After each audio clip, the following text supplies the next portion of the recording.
Ça adonne qu'aujourd'hui, 1er novembre, ça veut aussi dire premier mercredi du mois. Alors, on commence tout ça en beauté avec notre capsule UMCS. Aujourd'hui, on parle de connaître la nature pour mieux s'en soucier avec le professeur en gestion de l'environnement, M. Alain Patoine. Bonjour. Oui, bonjour. Merci beaucoup de prendre le temps de discuter encore une fois avec nous aujourd'hui. Ça me fait plaisir.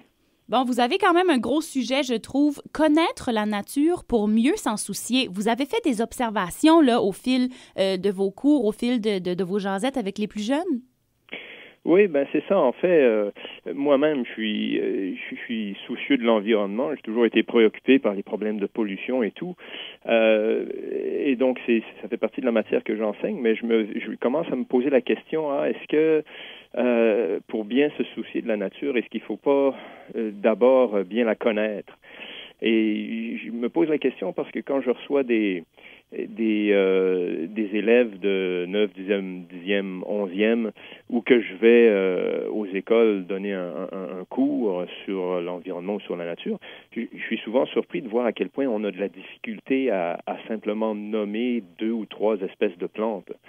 Ça me dit que, dans le fond, on est un peu déconnecté de la nature. On peine juste à nommer des éléments de base. Et bon, voilà, je me dis, est-ce qu'il ne faut pas bien connaître la nature d'abord, puis ensuite, on est dans une position où on est mieux placé pour s'en soucier, pour s'en préoccuper?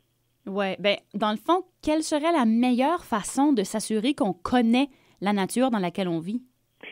Ben, en fait, moi, ce que je trouve utile et qu'on devrait peut-être développer plus, c'est les sorties sur le terrain. Okay. D'abord, les élèves adorent ça. Oui. Et je pense que c'est vraiment au contact de la nature, être sur le terrain, être dans une forêt, un marais, sur une tourbière, où vraiment spontanément, les élèves, ils vont aller cueillir des fruits, des plantes, ils vont ramener ça, et dire c'est quoi ça, comment ça s'appelle, qu'est-ce que c'est. Donc naturellement, il y a comme une curiosité, et puis quand on est dans cet environnement-là, on est placé, on a le goût d'apprendre.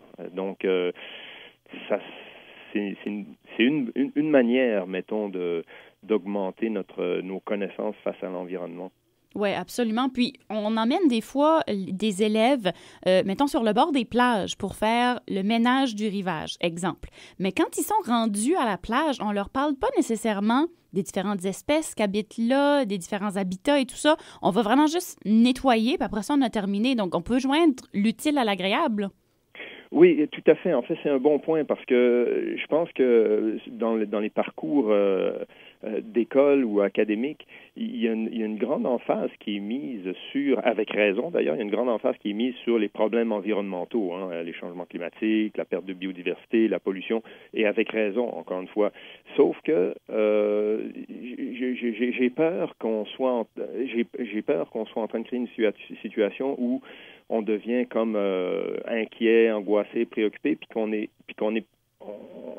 à quelque part ignorant de ce qui est en cause. Encore une fois, j'ai l'impression qu'il faudrait d'abord mettre l'accent sur savoir nommer les choses de la nature, ne serait-ce que nommer les arbres, nommer les animaux qui y habitent, et ensuite, on peut aborder la question des problématiques environnementales. Ben voilà, il y a tel problème.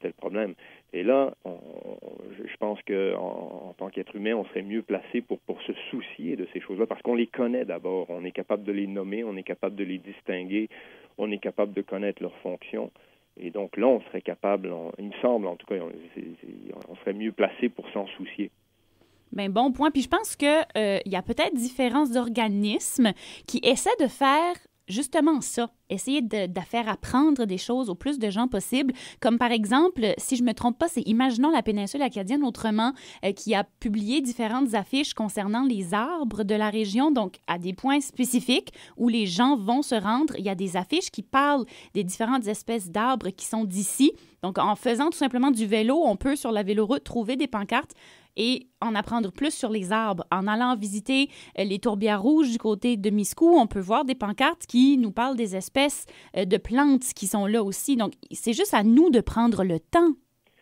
Oui, en fait, c'est des très bonnes initiatives et je pense que ça fait plusieurs années là, qu'il y a un mouvement pour faire plus de classes extérieures, surtout depuis la pandémie. Là, il y a eu beaucoup de mouvements ou d'organisations qui incitent à ça. Sauf que, encore une fois, oui, c'est bien ces pancartes-là, c'est interprétatif. Et je pense qu'en tant qu'adulte, on peut se dire, ben voilà, on va y aller, on va s'arrêter, on va s'intéresser à la chose.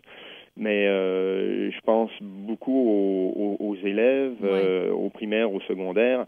Ça serait bien en tout cas, je sais qu'il y a cet intérêt-là, mais il faut les y amener. Il faut les y amener sur ces sites-là. Il faut les amener sur le terrain, dans la nature, et puis là, les exposer à ces choses-là. J'ai souvenir, quand j'étais au primaire, que faire des classes à l'extérieur, aller prendre notre cours de français, exemple, dehors, c'est pas quelque chose qu'on faisait. Puis maintenant que je ne suis plus dans le réseau scolaire, est-ce que c'est quelque chose qui se fait de plus en plus pour de vrai? Oui, je pense que oui. Je pense que oui. Encore une fois, il y a un mouvement qui reconnaît que, voilà, l'apprentissage, le processus d'apprentissage, le processus d'être ouvert et réceptif à des nouvelles connaissances, il peut être amélioré quand on n'est pas entre quatre murs, quand on est dehors, quand on est dans un milieu ouvert. Donc, effectivement, il y a beaucoup d'organisations qui axent beaucoup sur cette c'est pas une nouvelle approche, mais d'un retour un peu d'augmenter les contacts entre les élèves et la nature. Tout à fait. Mais c'est une question de relève également parce que vous êtes à l'université, donc vous voyez combien de jeunes, finalement, s'intéressent à être là, à savoir et défendre la nature qu'on a dans la péninsule et ailleurs.